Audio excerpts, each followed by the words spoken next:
Very, very hard to grasp the sheer immensity of the timescale that's involved.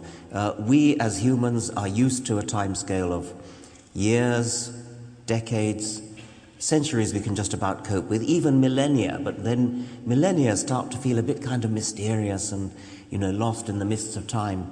1,000,000 years is something we can't really grasp. 100 million years is something completely beyond our comprehension, and there have been various attempts to dramatize it, things like, representing the whole of the span of life by a 24-hour clock, and humans appear, I don't know what it is, 5 minutes before midnight or whatever it is. Another one is when you hold out your hand, your arm, and you say the middle of your neck is the origin of life, and then it's all bacteria out to about there, and then dinosaurs come in about there, and fossil humans, or recognizably Homo sapiens, come in about the tip of your fingernail. And the whole of human history, the whole of recorded history, the Egyptians, the Babylonians, the Assyrians, the Hebrews, the Romans, the Greeks, all falls in the dust of one stroke of the nail file. That's not my own, that's somebody else's, but I think it's rather a good one. And you can't really get to grips with evolution unless you realize what an enormous amount of time that there is. And it's quite clear, I think, that the cardinal didn't really understand. But that, we are actually descended not just from apes, but we're descended from fish, we're descended from bacteria. But also even the question, I thought, by the way it was put by the moderator, we're descended from apes, gives the impression that we are descended from creatures that now exist contemporaneously with us, which of course is not the case. That's one of the commonest misconceptions. And you hear it in the form of, well, if we're descended from chimpanzees, how come there are still chimpanzees? We're not descended from chimpanzees. Even if we were, there's no reason why they shouldn't go on living with us. It doesn't mean they have to go extinct. Although we seem to do a very good job of making things extinct that are going with us. Well, that's true. You could say if North Americans are descended from Europeans, how come there are still Europeans? Excellent. Or Australians, for that matter. Well, as ignorant, I personally took affront to something the Cardinal said. I bet you did. Yeah. Because as ignorant as he was of biology, he was, what upset me was he was disingenuously ignorant about, and I thought ungracious to you, in fact, in that context. Well, that's right. I think, there was the question that came from the audience where somebody said, I'm holding nothing in my fist, and you can't make something out of nothing. Which of course was a reference to Lawrence's book, Something from Nothing. The whole point about modern physics is that you can't do it by common sense. And that's why you need physicists. If you could do it by common sense, that's really if you could do it by common sense, you wouldn't need Lawrence. So I'll take that as a compliment, Richard. Yeah. So it is very clear from reading reviews of your book, Something from Nothing. First of all, I should say that I was very proud to have written the afterword to this book. I was accused last night by Cardinal Pell of not having read the book because he said, you wrote the foreword and you evidently didn't get to the end. If he'd read the book, he'd have known that I did not write the foreword. In fact, that's the thing that I objected the most. I don't mind ignorance so much. It's the illusion of knowledge that upsets me more. And in fact, he has to be held responsible, and I'm happy we're going to Sydney because I plan to hold him responsible for criticizing a book that he clearly hadn't read. And that was a clear example of it. He quoted verbatim from a review by a philosopher of my book, and of course totally bungled it, totally distorted. But the first part he said 6 pages before the end of the book, which was how this review in the New York Times began. Yeah. But the key idea, which really is so difficult and I guess challenging and perhaps threatening to both some philosophers as well as theologians, is this question of something from nothing.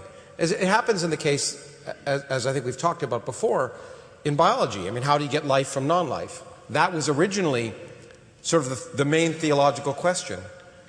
How do you get life from non-life? And even in the original version of Darwin's book, he says at the very end, God breathed life into the first species because... Only in the first edition. Only in the first edition. In second edition, he leaves out God.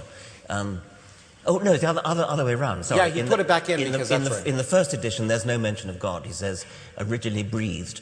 And then in the second edition and subsequent editions, he says, by the Creator. But that's a much easier problem in a way, because you're starting with chemistry. You start from molecules bumbling around in the warm little pond, as Darwin called it, primeval soup, as people later called it. And then you get the first self-replicating molecule. But something from nothing, from literally nothing, and that's what really gets people. That's the one that's really counter to common sense. And they clearly misunderstand what you mean by nothing. So well, exactly. And the problem is I'm often accused of not talking about the nothing that classical philosophers 2,000 years ago or theologians talked about. And the answer is I'm not really interested in their nothing. I'm interested in the real nothing.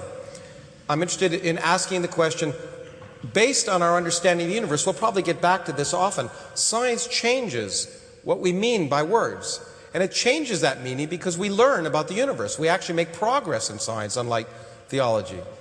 And that's because we can be wrong, and we can learn, and we learn from the universe. So if we ask the question, and I think perhaps the most offensive thing I said it was initially at the beginning, is that something and nothing are not theological or philosophical quantities. They're physical quantities. Most people recognize that something is a physical quantity, but they refuse to accept the idea that nothing might be a physical quantity, somehow the absence of something. And so what is remarkable and surprising in some sense how there's been a reaction to it is, in this particular book, what I tried to do was not attack theological notions, but celebrate our changing picture of reality, the amazing discoveries that have been made over the last 50 years, some by people here, by my friend Brian Schmidt here, who won the Nobel Prize for his discovery, that have changed completely our picture of the universe and made it plausible, the most remarkable and unexpected thing you can imagine, that you could start with absolutely nothing. That means, unlike the cardinal said, and unlike some people argue, no particles, but not even empty space, no space whatsoever. And maybe even no laws governing that space, and we can plausibly understand how you could arrive without any miracles, without any need for a creator, without any supernatural creation, you could produce everything we see. And I find that the fact that it's plausible, remarkable, in the same sense that I think I found it plausible when I first learned about evolution. The amazing fact that the diversity of life on Earth, which seems so designed and complex, could arise from so simple a beginning. These two things are both extraordinarily exciting, intriguing, enthralling. Clearly life is, clearly the idea that you can start with nothing but chemistry, the ordinary laws of chemistry, and end up with us and kangaroos and oak trees and wombats. I mean, that is the most astonishing fact. But you know, even more astonishing is that you can get physics, you can get matter, you can get everything from nothing. Because it seems like you should violate some law that, and out of, as classical philosophers said, out of nothing comes nothing. But that's, the interesting thing is that's based on common sense. But as you pointed out, the world doesn't care about our common sense. Our common sense should be determined by reality, by the evidence of reality. And in the quantum mechanics, for example, which is an area of physics I am involved in, defies common sense. Everything we think is sensible about the universe, at some level, is not true. You and I appear to be in one place at one time, but electrons can be in many places at one time. It seems impossible. It seems illogical. And, I have a T-shirt that my dear partner, who lives here in Canberra, gave me. It says 2 + 2 = 5 in the limit of extremely large values of 2. And, and the point is, 2 + 2 in the limit of large numbers, common sense goes out the window. And once you add gravity to the mix, everything changes. And one of the things that we've discovered about the universe that's so amazing is that the total energy of the universe could plausibly be precisely zero, even in spite of the fact that it's full of stuff. And once that realization occurs, you realize that maybe there's a way to create it from nothing. And then we've learned that the nothing of the classical Greeks and of the Bible, an eternal empty void, is certainly not nothing, because empty space is a boiling, bubbling brew of virtual particles. And in fact, we discovered that nothing can waste something. That's what, in essence, the Nobel Prize that was given to Brian and his collaborators were here for. Nothing actually weighs something. So the whole idea, there's not much difference between nothing and something. And for some reason, that offends people. The fact that really answering the question, why is there something rather than nothing, is really akin to saying, why are some flowers blue and some flowers red? Or maybe even the question that used to be important, Kepler would have asked, why are there 5 planets? And he thought they had something to do with platonic solids. And of course, now we know that there are 9 planets, and there are 9 planets. Pluto is a planet. Don't believe it, whatever one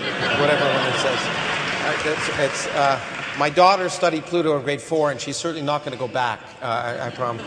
But we realize that's not an interesting question anymore, because there are many different solar systems, and the question is, not why are there 9 planets, as if there's some profound purpose of 9 planets, or 8 planets, but how did it come about that our solar system has 9 planets, and other solar systems may have 6, or other ones may have 12. In fact, we've discovered, when we discovered planets around other stars, that things we never thought were possible in terms of solar systems, things we never imagined possible, solar systems with planets the size of Jupiter right next to their sun, all these things that we thought were physically impossible are actually possible, because the universe continues to surprise us.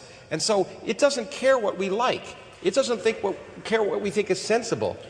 But I suppose things like planets the size of Jupiter being very close to their sun, that's surprising, but it's not surprising in the same way as the idea that there could be literally nothing from which something suddenly springs. And it is very hard to grasp it, and I certainly can't grasp it. The reason why it's hard to grasp from an evolutionary point of view, I suppose, is that our brains our brains are tools for making sense of the world in which our ancestors had to survive. And they had to survive in a world in which things didn't move very fast, nowhere near the speeds where relativity starts becoming relevant, and also were large. And so quantum mechanics didn't have any effect. So we live in a our ancestors' brains were naturally selected in an extremely restricted range of phenomena that had to be understood. And so common sense equipped us to be very bad physicists. And so you have to emancipate yourself, just as I suppose our medieval ancestors had to emancipate themselves from the idea of a flat earth. They would have thought it incredible that here we all are in Australia upside down. That would have been very worrying to medieval people in Europe. Now it's commonplace. Do we dare hope that there will come a time when even quantum mechanics is commonplace to every child? I'm not convinced that it's really understood by every physicist. When I ask physicists, some of them say, well, don't even try to understand it, just do the mathematics. Well, in fact, I wrote a book before this one about Richard Feynman, who was one of the people who changed our view of quantum mechanics, and he said he didn't understand quantum mechanics. Yes. I think at some point, as you point out, our brains, just like when we talk about the universe, space is curved. Einstein discovered with general relativity that space is curved, and when I talk about a flat universe or a curved universe, how can you picture that? Because we're talking about a curved three-dimensional universe. But we can't picture a curved three-dimensional universe because we live